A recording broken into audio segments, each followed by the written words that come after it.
मदन बहादुर बा के गरे यो को मान्छे यो यो खास मेरो मान्छे हो क्या यसको पनि यसो भूकम्प पीडितमा नाम लेखाइदिनु पर्यो यसको पनि गाउँको घर भत्कियो नि हो। उठ उठ उठ उठ अनि सहरमा घर छ कि छैन छ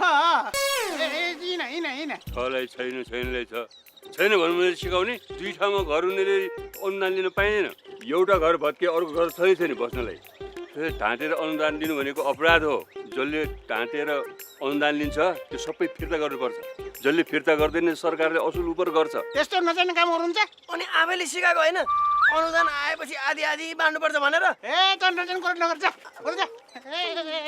तिमीले चाहिँ आफ्नो घर भत्केको अनुदान दिनलाई गाविसमा सम्झौता गरेको होइन त्यो साइन गर्न आउँदैन अब ल्याप्चे ठोकेर जान लाग्यो अनुदान सम्झौता गरौँ ढाँटेर अनुदान नलिउँ अनुदानको रकम घर पुनर्निर्माणमा मात्रै खर्च गरौँ